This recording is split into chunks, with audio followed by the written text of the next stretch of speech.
the country's coronavirus cases urge closer to 700,000. What is the state of our fight against COVID-19? Joining me now is Health Minister Dr. Zweli Mkhize.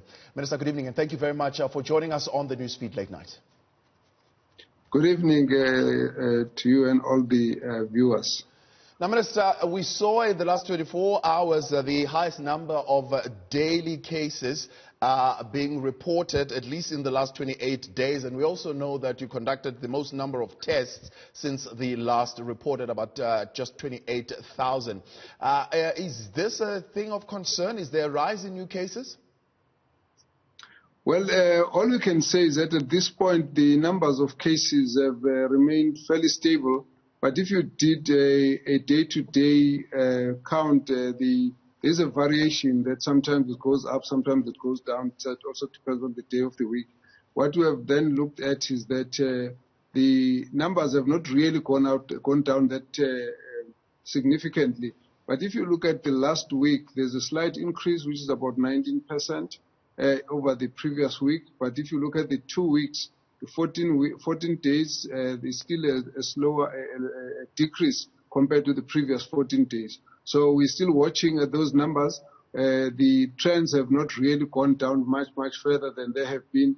But we would say that at this point, the figures are almost in a kind of a plateau of about 10 or so thousand people every week. So that means that our numbers have not really gone up significantly. They've not gone down significantly. They're more or less stable. There's a perception that since moving down to lockdown level 1, people have been easing in terms of taking precaution measures. Is that just pure perception, or can it be borne, in fact, in some kind of way?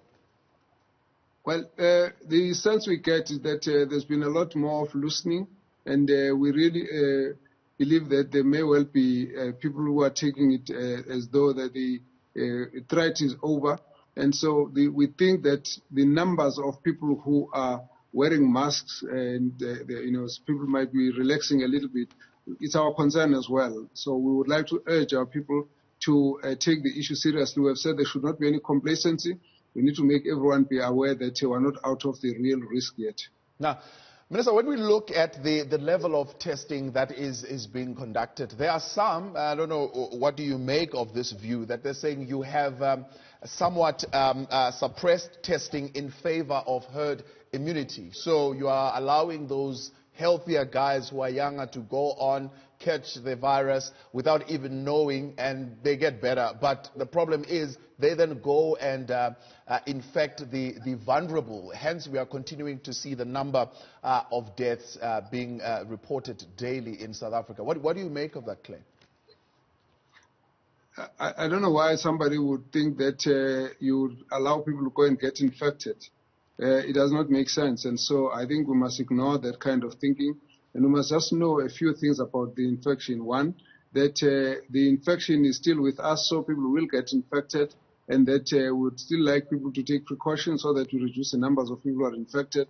Secondly, that the only two ways of getting immunity is either you've been infected yourself or you get the vaccine. As long as we have the numbers of people who have been reported positive and those who are infected, it's still a very, very small number to offer any significant immunity to the whole community as such. So we're still at a high risk. But we have done some studies that looked at the level of immunity, that the level of immunity in various people who are going through various clinics, and we've seen that it's variable. On one batch, we found 37 to 42% people had immunoglobulins. The other one was about 22 in Gauteng. It was about 22 for younger people, and for older ones it was about 27. But that indicates that there may be more people who might be having immunity than those who have been infected and recorded. However, even if that is the case, there's still a risk because the majority of the people overwhelmingly don't have immunity. And so there isn't a way we can get immunity as long as we have not got the vaccine. And anyone who gets infected now, it does not really help as much for the whole population to have immunity. So there wouldn't be anything you can do purposefully to get people infected. Other people have said, oh, this country has failed to generate immunity. Again, I think that's a misinformed approach, because there isn't a way a country can go and generate immunity. This is a natural phenomenon. You either inject, you either administer vaccines and then you get immunity, or get people infected. If they were infected, they'll get immunity. But because we never know how badly anyone can be affected, you can never say to people, go out there and get infected. It would be an irresponsible statement.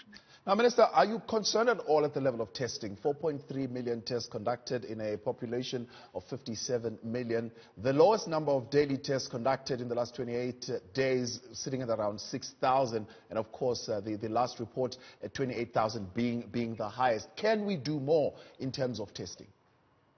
Certainly. I think we should try and do more testing. Doesn't mean that what we have done is inadequate, but it is more helpful if we do more testing, because effectively after 4 million tests have been done, there's quite a high number of tests that have been done.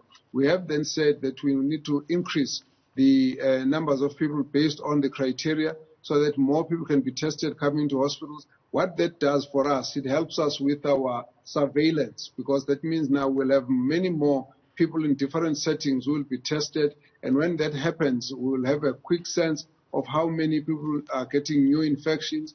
And we've now got a surge plan that we've got with WHO. And part of what this plan is looking at is that we need to divide areas into the smallest possible areas, such as districts, in which case you are able to determine whether there's a 10% increase in the infection or decrease in the infection, or a 10 to 20% increase in the infection. Those are the ranges at which we are looking, and we will then be able to tell whether, in fact, there's a surge coming in a particular area. So increased testing will be very helpful, but it doesn't mean the level of testing now there's anything wrong with it. It just means that we must just keep increasing it. But 4 million tests already is quite a lot of tests, and so I don't think we can criticize anybody at that. There is a capacity. We can test up to about 40,000 or more, 45,000. So all we need is to increase.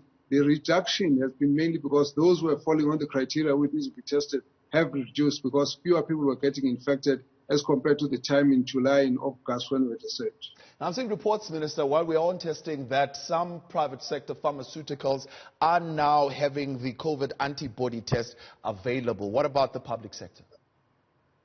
We have some of these tests now. They've been approved for both use at public and private sector, and they are being used as well. I think it's really going to be a matter of how we coordinate to increase the numbers, and this becomes very supplementary, as it were. It helps a lot more to test for antibodies, just to be able to get a sense of previous exposure, so we know if people have been infected before, whether there's a risk of them contracting the infection again. So it's something that we're working on.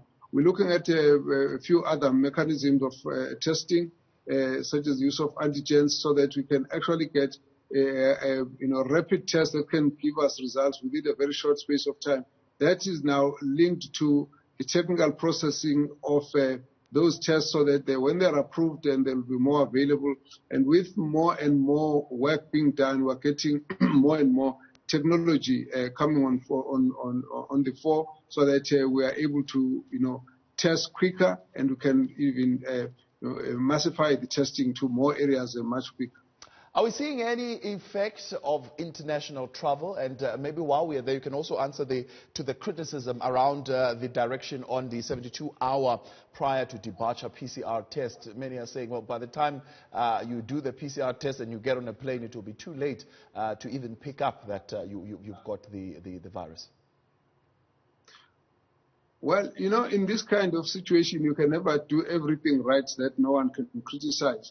But what is important is to use the best available guidance that we can use. In this case, what we do, we make an allowance for someone to travel within 3 days of having been tested and then come into the country. And then that, we think, is a very safe way of assessing whether the person had the infection or not. It's mainly to ensure that people who are already confirmed positive having the infection don't necessarily come inside the country. But of course, once you come in, we still have to observe and make sure that you don't cross-infect other people. But I think it's the best way to do it. Many countries are doing that. There are a number of provisions that we need to align ourselves with many countries so that when people move from one country to the other, they should generally find a similar kind of environment of how we screen for the infection. Kapazela, general feeling from people is they are worried that they will spend Christmas under lockdown. I mean, if you want to allay their fears, is there something of that nature that is going to happen? Well, I think we shouldn't try and postulate too much. What we need to know at this point is that we've got a new normal. So we'll have our Christmas with masks and distancing and cough etiquette and hand washing and sanitizers. Let's look forward to that. And only if we have more vaccines available can we then say that the situation might be different. But I think to mislead the public and say, don't worry, there will be no virus by then, we still have the possibility of a second wave. We're not the only ones who have got that concern. Already, if you look back now, South Africa was number 5 at some point, if you look at the coronavirus worldometer, with a higher number of people who were positive, and only about 4 countries were higher than South Africa. Today, South Africa is number 11, and the reason is that a number of countries that had almost stabilized in South Africa was much higher than those. Then at this point, those countries have actually started seeing their numbers increasing. Right now, I think if the situation goes the way it's going now, in another probably a week or so, the UK might be higher than South Africa, and South Africa might be number 11 or 12, and at that point, it would be number 12, and at that point, it would mean that the second wave, which is already being experienced in Spain, in Italy, in the UK, in the US, etc., that second wave is a natural phenomenon of the viral infection. Now, we cannot say South Africa is completely immune from that when we've got no basis to argue that. So the second wave of infection remains a reality, a possibility, and we can't really be so complacent as to think that we are out of the woods and that we will not be affected. So, yes, it's not nice to have Christmas under masks and distancing and everything, but if that is what we need to do so that you don't have a second surge, it's probably a better Christmas that way. So I think that as we sit here, we need to be encouraging everyone to remember that we don't have a vaccine yet, and therefore the viral infection can surge again. Yes. We can't say when. We're not saying it may not, but we're saying it still remains a possibility. Minister, let's leave it there. I appreciate your time. Thank you very much for joining us tonight here on the Newsfeed Late Night. The Minister of Health there, Dr. Zweli Mkhize. Now